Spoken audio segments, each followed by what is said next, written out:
मेरी बच्ची पार्क में खेल रही थी तो अनिल नाम के बदमाश ने जो है मेरी बच्ची का हाथ खींचा और ऊपर जीने में से खींच के ले जाने की कोशिश कर रहा था फ्लैट में। कंप्लेंट की 100 नंबर पे पुलिस को बुलाया और पुलिस आई तो पुलिस ने उनके कहने पर जो है इस मामले को बच्ची का मामला न करके इसको मारपीट का झगड़े का मामला बना दिया। और थाना सियानी गेट के अंतर्गत एक मामला आया था जिसमें एक व्यक्ति ने दो तीन लोग के ऊपर आरोप लगाए थे रेप की घटना को बता करके। उसमें तुरंत अभियोग पंजीकृत करके जो इसमें तमाम अपराधी उनमें से 2 को गिरफ्तार कर लिया गया है। और जो भी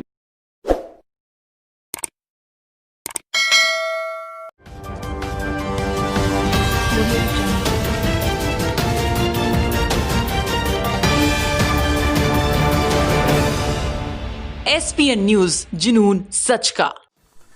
गाजियाबाद में बने राजनगर एक्सटेंशन की एक सोसाइटी में नाबालिग मासूम लड़की को सोसाइटी में बने रियल एस्टेट के ऑफिस में खींचा और दुष्कर्म का प्रयास किया। पीड़िता की अगर माने तो 10 सितंबर को सोसाइटी में जब उनकी 7वीं क्लास में पढ़ने वाली बेटी पार्क में खेल रही थी, उसी दौरान सोसाइटी में बने रियल एस्टेट के ऑफिस चलाने वाले 3 लोगों ने उनकी बच्ची को ऑफिस में खींच लिया और उसके साथ दुष्कर्म की कोशिश की।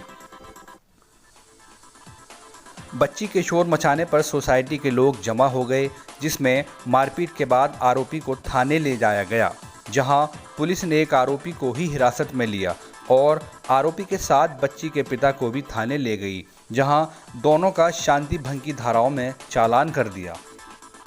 पीड़ित के अनुसार बच्ची के पिता को भी सिहानी थाना पुलिस ने रात भर हवालात में रखा था। वहीं जब शिकायत गाजियाबाद के एसएसपी के पास पहुंची तो उन्होंने मामले पर थाना इंचार्ज को मामला दर्ज करने के आदेश दिए और 20 दिन बाद मामला दर्ज हुआ। एक तरफ हाथरस की घटना के बाद पुलिस की किरकिरी हो रही है, तो वहीं गाजियाबाद की सिहानी पुलिस भी मामले को दबाने में लगी थी। ऐसे लोगों का विश्वास पुलिस की तरफ से कम होता नजर आ रहा है। क्या हादसा हुआ? मेरी 11 साल की बच्ची है जो 7वीं क्लास में पढ़ती है, तो वो ट्यूशन वगैरह जाती है, स्कूल या पार्क में खेलने के लिए जाती है। तो एक मनचला लड़का है अनिल नाम का, वो उसे अक्सर परेशान करता था, बदतमीजी करता था, रास्ते में रोकता था, छेड़ता था। तो 2-3 बार उसने मेरे को बताया आगे मम्मी ऐसे ऐसे, और हमने उसको मारा पीटा, वार्निंग दी उसको। उन्होंने हाथ वाथ जोड़े, माफ़ी मांगी कि अब नहीं होगा। और जो ऑफिस खोल रखा है वहाँ पर प्रधान नाम के हैं अनिल, कालू प्रधान है, और एक है रोहित चौधरी। इन्होंने अपना रियल एस्टेट का ऑफिस खोल रखा है, वो लड़का उनके साथ ही वहाँ पे रहता है। हमने उनसे कंप्लेंट की तो उन्होंने हाथ जोड़ के माफ़ी मांगी कि आप आज के बाद शिकायत नहीं मिलेगी। उसके बाद हमने मैटर ख़त्म समझा। बट मेरी अभी 10 तारीख से पहले 2-4 दिन पहले बच्ची का जो है ट्यूशन जा रही थी, 2 दिन ही हुए थे इसको ट्यूशन जाते हुए।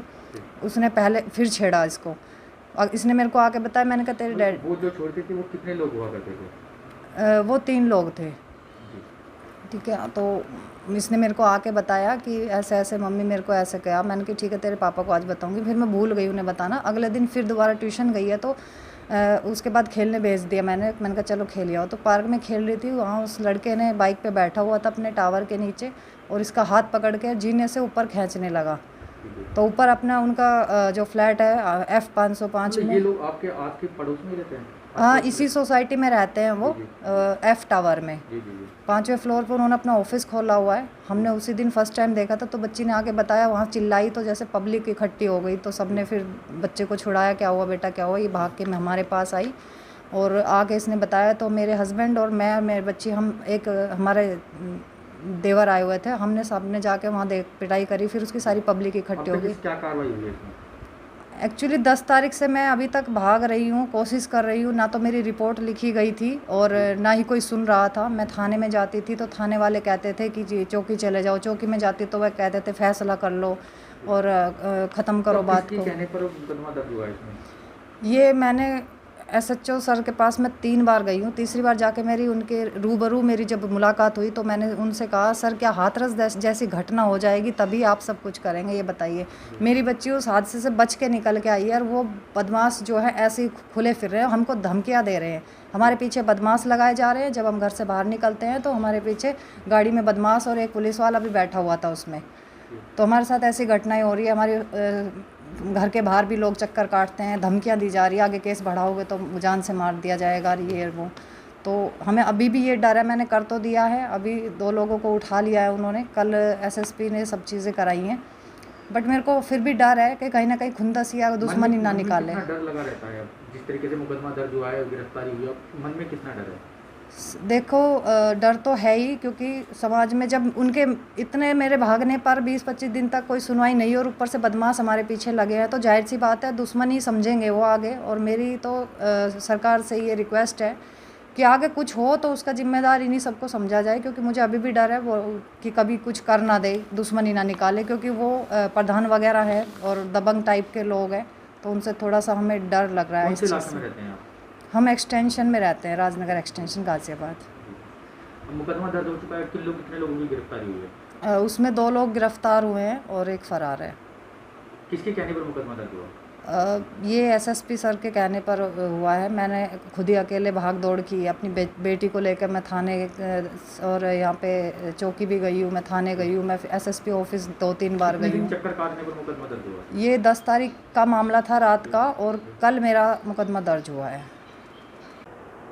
तो क्या हादसा हुआ था आपके साथ, कब हुआ, क्या हुआ था? एक लड़का है, उसका नाम अनिल है। मैं एक दिन पार्क में खेल रही थी अपने फ्रेंड्स के साथ, तो एक दिन वो अपने ही ब्लॉक में अपने बाइक पर नीचे बैठा हुआ था, तो खेलते खेलते इसने मेरा हाथ पकड़ लिया और मुझे खींचने लगा।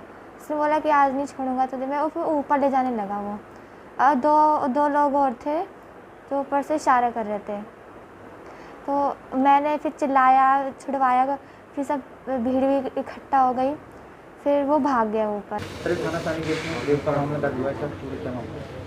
एक थाना सियानी गेट के अंतर्गत एक मामला आया था जिसमें एक व्यक्ति ने 2-3 लोग के ऊपर आरोप लगाए थे रेप की घटना को बता करके। उसमें तुरंत अभियोग पंजीकृत करके जो इसमें तमाम अपराधी उनमें से 2 को गिरफ्तार कर लिया गया है, और जो भी बचे शेष अपराधी उनकी गिरफ्तारी जल्द कर ली जाएगी। सर बताया जा रहा है एफआईआर दर्ज होने में 20 दिन का वक्त लगा था। ये मामला अभी मेरे संज्ञान में नहीं आया, और इस विषय पे अगर ऐसा होता है तो इस पर ज़रूर जांच करी जाएगी, और जो भी दोषी पुलिसकर्मी पाए जाएंगे उनके विरुद्ध कार्रवाई करी जाएगी। तो सर परिवार का आरोप है पहले 151 की गई थी, उसके बाद 20 दिन चक्कर काटने के बाद मुकदमा दर्ज कराया गया। ये सारी चीज़ें जांच का विषय है और उसमें ये सामने आ जाएंगे।